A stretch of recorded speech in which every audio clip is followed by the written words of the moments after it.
Hi friends, வணக்கம். இந்த வீடியோவில் வந்து நம்ம வெள்ளை வெஜிடபிள் குருமா எப்படி செய்யலான்னு பார்க்க போகிறோம். அதுக்கு தேவையான பொருட்களை ஃபஸ்ட்டு பார்த்துடலாம். அதுக்கு வந்து நான் வந்து ஒரு 5-6 மஷ்ரூம் வந்து க்ளீன் பண்ணி இது மாதிரி கட் பண்ணி வச்சுருக்கேன். உங்களுக்கு தேவையான காய்கறிகளை போட்டுக்கலாம். மேக்ஸிமம் வந்து இந்த மாதிரி காய்களை யூஸ் பண்ணிங்கன்னா குழம்பு வந்து கலர் மாறாமல் இருக்கும். அதுக்கப்புறம் வந்து ஒரு கேரட் இந்த மாதிரி கட் பண்ணி வச்சுருக்கேன். அப்புறம் ஒரு உருளைக்கிழங்கு தோல் எடுத்துகிட்டு சின்னதாக கட் பண்ணி வச்சுருக்கேன். கொஞ்சம் பீன்ஸ் வந்து வேக வச்சு எடுத்து வச்சுருக்கேன். அப்போ தான் வந்து உங்களுக்கு உருளைக்கிழங்கு இதெல்லாம் வேகும்போது பீன்ஸும் வந்து நல்லா வெந்துடும். அதுக்கப்புறம் வந்து நான் சின்ன வெங்காயம் எடுத்து வச்சுருக்கேன். ஒரு 20-25 வெங்காயம் சின்ன வெங்காயம் உரிச்சு இந்த மாதிரி நீளவாக்கில் கட் பண்ணி வச்சுருக்கேன். சின்ன வெங்காயத்தில் இந்த குருமா செஞ்சு பாருங்கள், நல்லா வாசமாக இருக்கும். அதுக்கப்புறம் வந்து தாளிக்கிறதுக்கு நல்லெண்ணெய் எடுத்து வச்சுருக்கேன். ஜீரகம் ஒரு 1/4 ஸ்பூன், பெருஞ்சீரகம் ஒரு 1/4 ஸ்பூன், கருவேப்பிலை தாளிக்கிறதுக்கு எடுத்து வச்சுருக்கேன். அதுக்கப்புறம் வந்து உப்பு தேவையான அளவு. இதெல்லாம் வந்து நம்ம பச்சையாக அப்படியே அரைச்சிட போகிறோம். அரைக்கிறதுக்கு தேவையான பொருட்களை இந்த பிளேட்டில் எடுத்து வச்சுருக்கேன். இதுக்கு வந்து ஒரு கப் அளவுக்கு தேங்காய் துருவல் எடுத்து வச்சுருக்கேன். நீங்கள் வந்து தேங்காய் சில்லாவே எடுத்தாலுமே வந்து அந்த ப்ரௌன் கலரில் இருக்கிறத எடுத்துட்டு அரைச்சிங்கன்னா உங்களுக்கு வந்து குழம்பு வந்து வெள்ளையாக கிடைக்கும். அதுக்கப்புறம் வந்து முந்திரி பருப்பு ஒரு 10-12 வரைக்கும் எடுத்து வச்சுருக்கேன். பெருஞ்சீரகம் 1 டேபிள் ஸ்பூன், 1 இன்ச் அளவுக்கு பட்டை, 2 ஏலக்காய், ஒரு கிராம்பு, அப்புறம் காரத்துக்கு ஏற்ற மாதிரி பச்சை மிளகாய். நான் ஒரு 3 பச்சை மிளகாய் எடுத்து வச்சுருக்கேன். இவ்வளோதான் அதற்கு தேவையான பொருட்கள். ஃபஸ்ட்டு வந்து நம்ம அரைக்கிறதுக்கு எடுத்து வச்சுருக்க பொருளை வந்து மிக்சியில் அரைச்சிட்டு வந்துடலாம். இப்போ வந்து குக்கரில் வந்து நல்லெண்ணெய் விட்டாச்சு.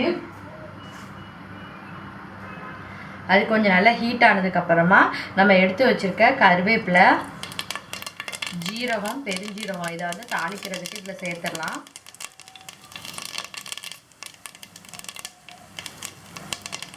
இதெல்லாம் வெடிச்சதுக்கு அப்புறமா நம்ம சின்ன வெங்காயத்தை ஆட் பண்ணிடலாம்.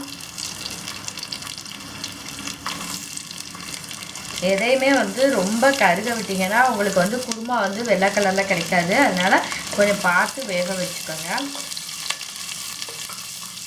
வெங்காயமே வந்து கொஞ்சம் கண்ணாடி பதத்துக்கு வந்த உடனே நம்ம காய்கறிகள் எல்லா மசாலா எல்லாத்தையும் சேர்த்துடலாம். இப்போ வந்து வெங்காயம் வந்து கொஞ்சம் கண்ணாடி பதத்துக்கு வந்துடுச்சு. இப்போ நம்ம எடுத்து வச்சுருக்க காய்கறிகளை சேர்த்துடலாம். ஃபஸ்ட்டு வந்து மஷ்ரூமை சேர்த்துடலாம்.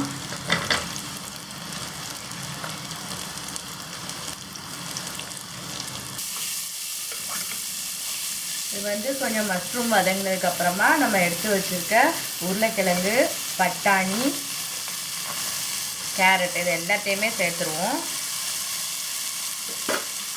நம்மளுக்கு வந்து காய்கறிகளோட கலர் தான் இருக்குது. நம்மளுக்கு கலர் எதுவுமே சேஞ்ச் ஆகலை. இந்த மாதிரி நேரத்தில் நம்ம அரைச்சி வச்சுருக்க தேங்காய் பேஸ்ட் வந்து ஆட் பண்ணிடலாம்.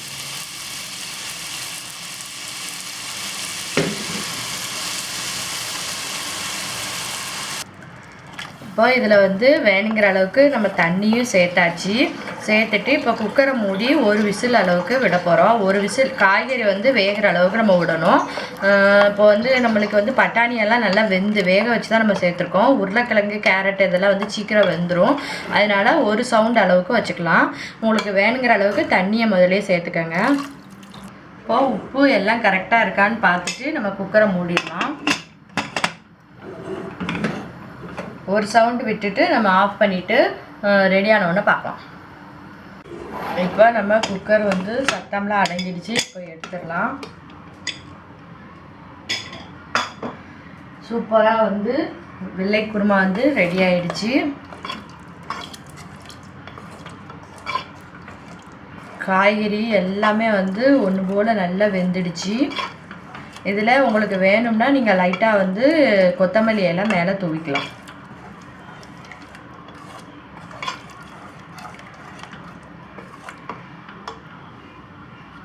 இப்போ பார்த்தீங்கன்னா சூப்பரான வெள்ளை குருமா வந்து ரெடி ஆகிடுச்சு. இப்போ இதை நீங்கள் வந்து இடியாப்பம் அல்லது பரோட்டா, சப்பாத்தி, நான் இந்த மாதிரி ஐட்டங்கள் கூட இதை வந்து சைடிஷாக எடுத்துக்கலாம். சூப்பராக இருக்கும். இட்லி தோசைக்கு கூட இது கொஞ்சம் காரமாக வச்சிங்கன்னா இட்லி தோசைக்கு கூட இன்னும் கொஞ்சம் சூப்பராக இருக்கும்.